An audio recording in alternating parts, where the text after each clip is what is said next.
कानून व्यवस्था की जिम्मेदारी राज्य की सरकार की है और क्यों कांग्रेस की सरकार कर्नाटक की हाथ पे हाथ रख के बैठी रही? क्या आपसी तालमेल था? क्या मजबूरियां थी? तो कांग्रेस को बताना है भाई। इसका उत्तर कांग्रेस को देना है कि आखिरकार कांग्रेस की सरकार मूकदर्शक बनकर क्यों बैठी रही जब एक गंभीर आरोप एक राजनीतिक व्यक्ति पर वहां पर लगा तो उन्होंने क्यों कार्रवाई नहीं की? देखिए, चुनाव से पहले से आशंकाएं लगाई जा रही थी कि जब विपक्ष इस चुनाव में अपनी हार देखेगा तो कभी झूठ तो कभी टेक्नोलॉजी के माध्यम से भय और भ्रम फैलाने का काम किया जाएगा। जब विपक्ष के बड़े नेताओं ने झूठ बोलकर प्रचार किया, भय और भ्रम फैलाने का प्रयास किया, उसके बावजूद भी उनको अपनी हार दिखती नजर आई तो अब डीप फेक के प्रयोग पर उतर आए। आखिर कौन है ये लोग? कितने बड़े नेता हैं? किन किन राजनीतिक दलों से हैं? ये बड़ा प्रश्न खड़ा हो रहा है कि आखिरकार टेक्नोलॉजी का दुरुपयोग करके जनता को क्यों गुमराह कर रहे, क्यों भ्रम फैला रहे और वोट के लिए कितना नीचे और गिरेंगे। जी सर, राहुल गांधी लगातार दो चीजों पे क्वेश्चन कर रहे हैं। एक कर रहे हैं कि 400 पार वाला, एक सिर्फ इन दोनों इश्यूज को कैसे देख रहे हैं? देखिए, कांग्रेस पार्टी ने तो लोकतंत्र की हत्या की है इमरजेंसी लगाकर। श्रीमती इंदिरा गांधी जी ने, कांग्रेस ने संविधान को कई बार संशोधन किया, 62 बार से ज्यादा संशोधन किया, नेहरू जी से लेके डॉक्टर मनमोहन सिंह जी के समय तक किया। और इन्होंने संविधान निर्माता डॉक्टर भीमराव अंबेडकर जी को अपमानित, प्रताड़ित और पॉलिटिक्स से बाहर किया, चुनाव हरवाए। यहां नरेंद्र मोदी जी की सरकार ने तो बाबा साहब अंबेडकर के नाम पे पंचतीर्थ बनाया, संविधान दिवस मनाया, उनके जन्म जयंती पर राष्ट्रीय अवकाश घोषित करना, SC ST को फसल बीमा योजना में 71% लाभार्थी हैं, PM किसान सम्मान निधि में 80% हैं, मुद्रा योजना में लगभग 51% से ज्यादा हैं। प्रधानमंत्री मोदी की सरकार में तो SC ST OBC को उनका हक मिला, OBC को संवैधानिक दर्जा कमीशन को मिला। हमने अगर बदलना होता तो 10 साल में बदल दिया होता। ना नरेंद्र मोदी जी के मन में कोई इच्छा थी, ना है।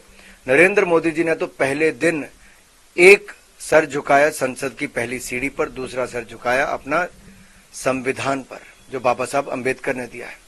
कांग्रेस को पीड़ा इस बात की हो रही है कि 10 साल मोदी जी ने देश का मान सम्मान कैसे बढ़ा दिया और अब ये विपक्ष जो भ्रष्टाचार के गंभीर आरोपों में घिरा है, अलग थलग पड़ा है, ना नेता ना नीति और ना नीयत एक है, उनको अब डर सता रहा है कि हार कैसे होगी तो उससे बचा कैसे जाए। सर, इलेक्शन जैसे जैसे आगे बढ़ रही जो है डिस्कशन बढ़ता जा रहा है। पहले राहुल वायनाड गए, फिर अमेठी आए, फिर अमेठी से वायनाड, इस तरह से चक्कर मारे। फाइनली प्रियंका गांधी का जो कंफ्यूजन चल रहा था, उन्होंने बोला कि मैं चुनाव में लड़ूंगी। देखिए, ये कांग्रेस पार्टी को तय करना है किसको टिकट देनी, किसको नहीं देनी। कहीं से भी लड़ेंगे, हार निश्चित है। मेरा केवल इतना कहना है कि कम से कम झूठ की राजनीति ना करें। ये जो कहते हैं कि कोटा खत्म कर देंगे SC ST का, OBC का, ये बिल्कुल झूठ है। 10 साल में नरेंद्र मोदी जी की सरकार ने बार बार ये और पक्का किया है कि जो कोटा था वो कोटा है और आगे भी रहेगा और ये मोदी की गारंटी है। यहां तक कि कांग्रेस ने SC ST OBC के हक छीने जहां कांग्रेस की सरकार बनी, आंध्रा में हो, तेलंगाना में हो, कर्नाटक में हो। आप देखिए, यहां पे ये गैर भाजपा सरकारों ने SC ST OBC के दर्जे को छीनने का काम किया और मुसलमान को देने का काम किया। अब इस पे भी डीप फेक वीडियो बनाते हैं, जनता को गुमराह करते हैं और उनके बड़े नेताओं के नाम आते हैं कांग्रेस के, तो देश की जनता को इतने कहूंगा, सावधान हो जाइए। ये कांग्रेस है, झूठ भी खूब खुलकर बोलती है और डीप फेक में भी इनका नाम खुलकर आता है। सर, कर्नाटक PM को मंगलसूत्र के बारे में तब तक नहीं बात करनी चाहिए जब तक वो वापस देश में लाए नहीं जाते। प्रियंका वाड्रा ने ऐसा कहा। देखिए, कानून व्यवस्था की जिम्मेदारी राज्य की सरकार की है और क्यों कांग्रेस की सरकार कर्नाटक की हाथ पे हाथ धर के बैठी रही? क्या आपसी तालमेल था? क्या मजबूरियां थी? तो कांग्रेस को बताना है भाई। इसका उत्तर कांग्रेस को देना है कि आखिरकार कांग्रेस की सरकार मूकदर्शक बनकर क्यों बैठी रही जब एक गंभीर आरोप एक राजनीतिक व्यक्ति पर वहां पर लगा तो उन्होंने क्यों कार्रवाई नहीं की, कैसे विदेश जाने दिया, क्यों कदम नहीं उठाए। इससे पता चलता है कांग्रेस केवल राजनीति करना चाहती है, उनके खिलाफ कार्रवाई नहीं।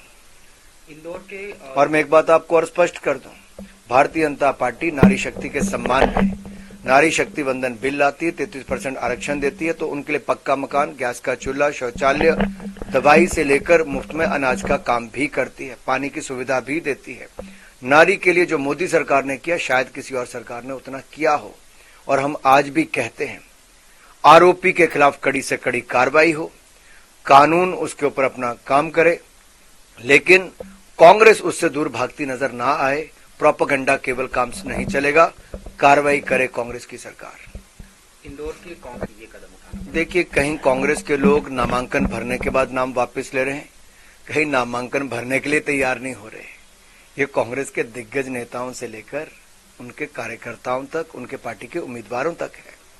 ये आज कांग्रेस के और विपक्ष की हालत है कि चुनाव से भागती कांग्रेस नजर आ रही है।